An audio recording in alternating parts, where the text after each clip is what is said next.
পতিত আওয়ামী লীগ সরকারের আমলে দেশের এভিয়েশন খাতে দৃশ্যমান উন্নয়ন দেখাতে ৮ বিমানবন্দরে প্রায় ৩২,০০০ কোটি টাকা ব্যয়ে নেওয়া হয়েছিল ১৫টি প্রকল্প, যার কোনোটাই শেষ হয়নি নির্ধারিত সময়ে।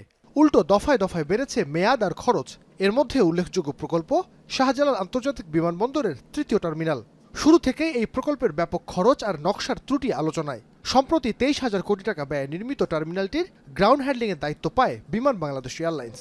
সামান্য কিছু কাজ বাকি আছে এই কর্নারে। এমন অবস্থায় কবে অপারেশন কার্যক্রম শুরু হবে ৩য় টার্মিনালে?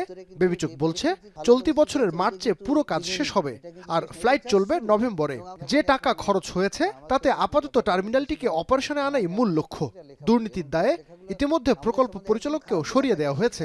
$2.1 বিলিয়ন এখানে আমাদের খরচ হয়েছে। তো যেটা জায়গা থেকে আমরা লোন নিয়েছি এবং বাংলাদেশ গভর্নমেন্ট অফ বাংলাদেশ দিয়েছে।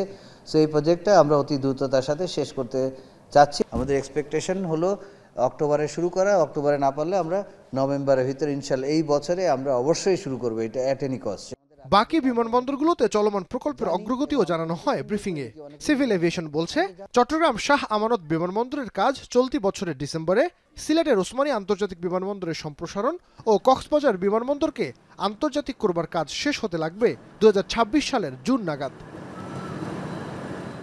নতুন চালুর তালিকায় সবার আগে আছে বগুড়া বিমানবন্দর, আর সৈয়দপুর বিমানবন্দরকে আন্তর্জাতিক করবার লক্ষ্যে ১০,৫০০ কোটি টাকার প্রস্তাব দেওয়া হয়েছে।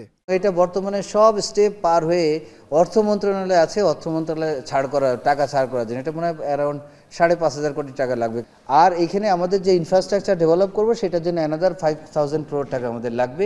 এবং আপনারা জানেন পৃথিবীর অনেক দেশে বিল্ড, অপারেট, ট্রান্সফার অথবা পিপিপি প্রজেক্টের মাধ্যমে এগুলো করার আগ্রহ দেখাচ্ছে আমাদেরকে। এ সময় উঠে আসে শাহজালাল আন্তর্জাতিক বিমানবন্দরে বিমান বাহিনী ও এপিবিএন দ্বন্দ্বের বিষয়টি। চেয়ারম্যান বলেন সবাইকে একসাথে নিয়ে কাজ করতে হবে। কেউ আমাদের শত্রু না, কেউ না, সবাই আমরা একসাথে মিলেমিশে বাংলাদেশ গড়ার কাজে আগায় যাব আমরা। নাইম আবির, এখন, ঢাকা।